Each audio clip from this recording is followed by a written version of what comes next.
Welcome to a Pound of Flesh, a Flesh and Blood podcast, where I take 16 minutes with a guest to deep dive into one specific question. My name is Scowling, and today's guest is Yorgos Samaras.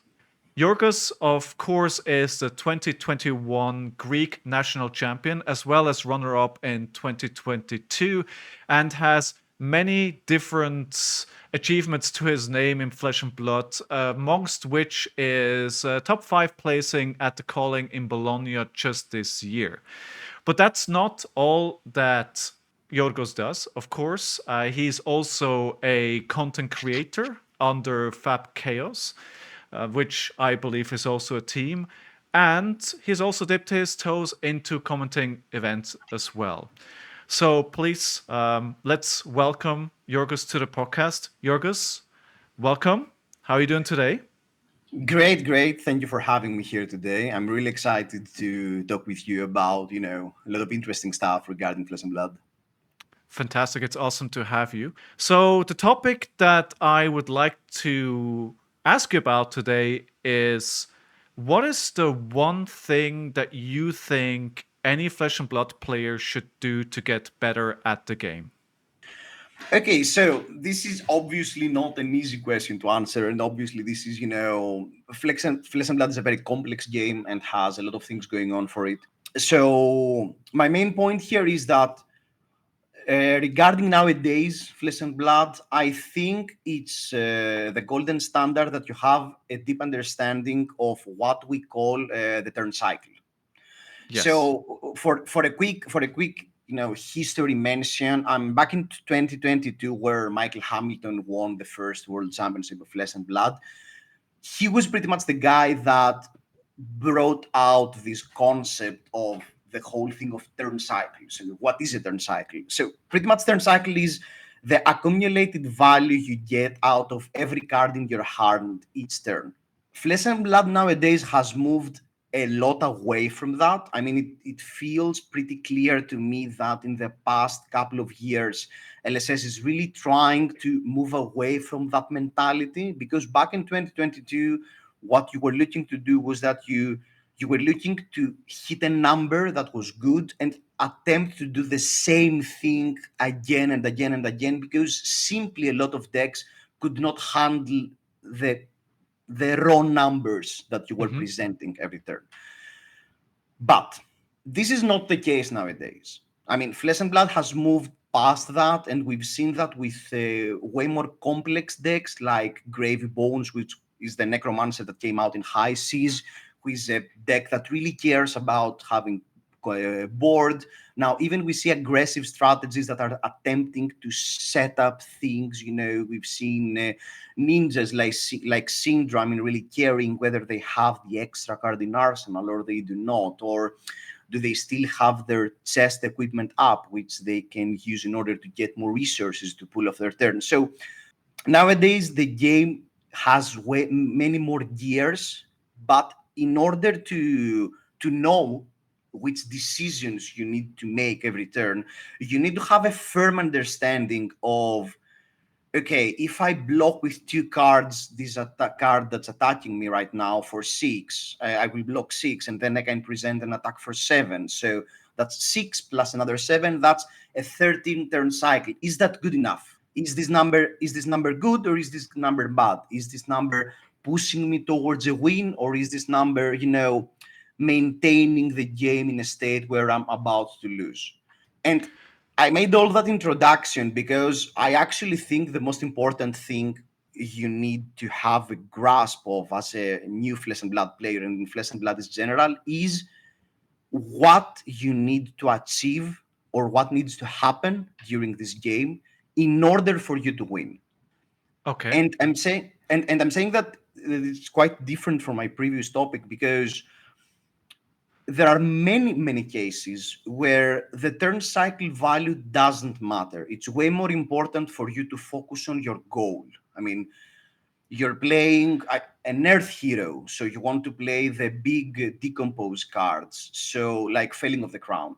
What you need to do to win this game, you need to play at least 2 copies of Failing of a Crown or 2 copies of Plow Under in order to win the game. So if a hand allows you to do that, but it is not the optimal turn cycle value, you need to be able to make that choice, whether it's more Yes. important to go for the turn cycle or it's more important to follow your game plan. And well, I'm saying I'm using many, many words to describe a very simple topic that even if your game plan could be theoretically wrong, or if you could be missing some information, it's way more important for you to have a plan in your mind and follow that game plan. Because even if it's wrong, because you decided on that game plan, it could mean that you've seen a way for you to win this game. And I think So overall it will give you a much bigger win percentage over everything. that's actually a fantastic thing to talk about. So what you're saying then, if I can paraphrase, is if I have a hand and I'm looking at that hand, I'm not thinking necessarily about what is the highest damage output I can have here, but rather, does it make more sense for me to use a card as a resource to pitch to the bottom of the deck because that could win me the game in the late game? If your game plan is that on this specific matchup you need the game to go on what we call a second cycle, meaning that you Yes. start drawing the cards you have pitched already.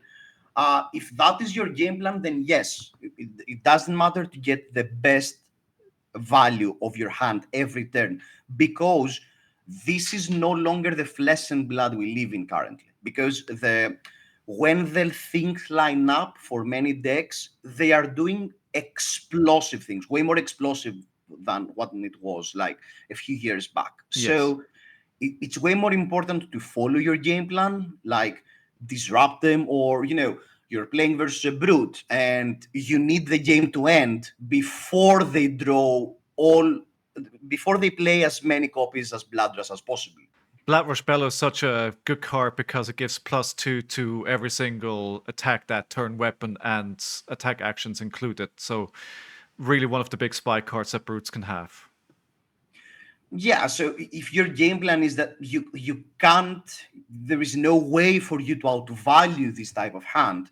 For instance, you need the game to end and reach these end game scenarios where both players are forced to block with cards from their hand, whether they want it or not, before they do that. So it's way more important to try and achieve that rather than try and get the most value from your hand every turn.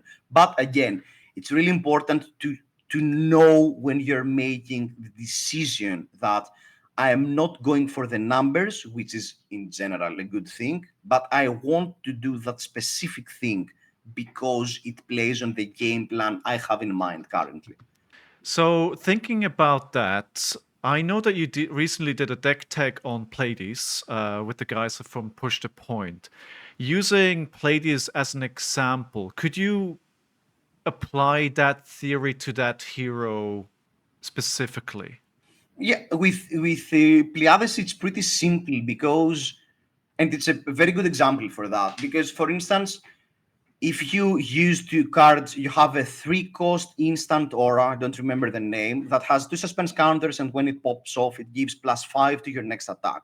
So, if you play this card, at some point you will get the +5 value on your attacking card. But if you block with 2 cards, you could be blocking for 6.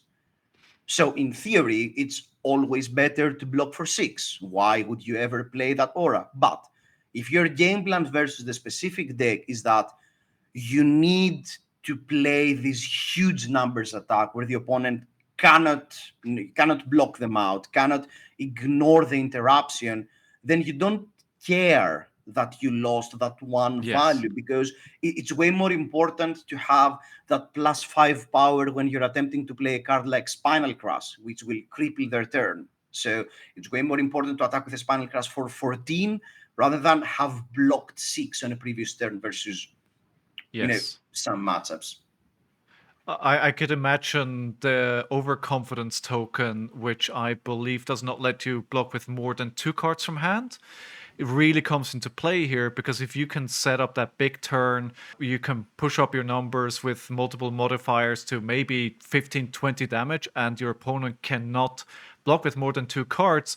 Imagine your opponent is maybe on high single digit numbers of life. That could just win you the game right there. Yes, and that used to be a huge problem for a deck like Guardian, because even if you set up these huge attacks, most of the time the opponent would be like, my numbers are better if I simply play out my hand, but because I know that Guardians can't do that thing all the time, I'm simply blocking. So it was really hard for Guardians to close a game. So that's where the confidence token signs, and that's why it's a really interesting mechanic for the Guardian class, that it forces the opponent to not be able to simply dump their hand in defense and maintain a high life total, because that's the game plan they want to approach. Because again, on a high level play, it was a very normal sequence where the one time that Guardian has these huge attacks, it's simply better to block out and Arsenal, Yes. even if you don't get the full value from your hand, because you know that Guardians can't do that thing every turn. Yeah, that actually makes a lot of sense. So, can you think back to perhaps when you learned about this fact, and what it kind of changed in your game when you were able to deploy that learning for the first time? I mean, I think the a prime example for that used to be Aurora. I think that sometimes you had the specialization of Aurora Arc Lighting, which gave the next action you played go again, and then every single time you triggered go again, you dealt one arcane damage. So it was way more important sometimes to, rather than attack for 4, which is pretty strong, to keep that extra 4 in arsenal and wait when you are playing, when you are deploying this arc lighting, to do this huge damage accumulated on the same turn. And that's a concept that's very important in Flesh and Blood, because a lot of times most cards block for 3, most cards attack for 3 to 4. So if I attack with every single card in my hand, I'm attacking for about 13. If the opponent blocks with every single card from their hand, they are blocking for about 12. So you leaked 1 damage. So effectively, you leaked 1 damage. So isn't it more important to have, rather than attack for 4 and simply let the opponent block for 3, meaning they only take 1 damage, keep that extra 4 power card, because suddenly on the turn where I will deploy every single card on the offense, suddenly I have 17, and that means I leak 5 points of damage rather than the one I would the previous turn. Gearing up for one big turn where you can deploy more damage than they can block out than just banging your head against that wall of block that you may be facing otherwise. I mean, and obviously that depends a lot on the context, because whichever hero you're playing or you're playing against really changes that context. Because on the same scenarios, like if you're playing versus an aggressive deck where you know that most of their cards block for 2, you always prefer to attack for 4 rather than keep the card in order to achieve a big turn. That's, it comes back again to the thing I said earlier, where it's important to know what your game plan is, what you're Yes. planning to do. Are you planning to slowly grind the opponent down by small amounts of damage, or you need to push 3 or 4 times these big turns and really catch the opponent off guard? To summarize then, what you're saying is don't just look at your hand and think about how can you get the maximum value out of the cards that you have. Think about how important these cards are to your overall game plan. First of all, what you want to do in the game to win, and what you have to do to win the game to what your opponent is planning to do.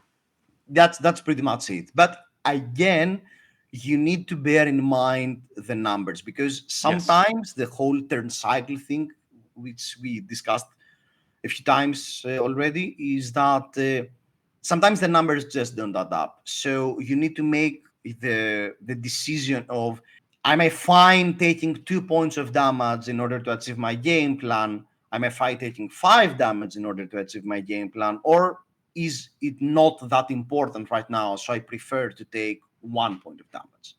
Well, we're out of time. Thank you so much for coming on. That was a great short lesson and certainly something I will be writing down notes about as well.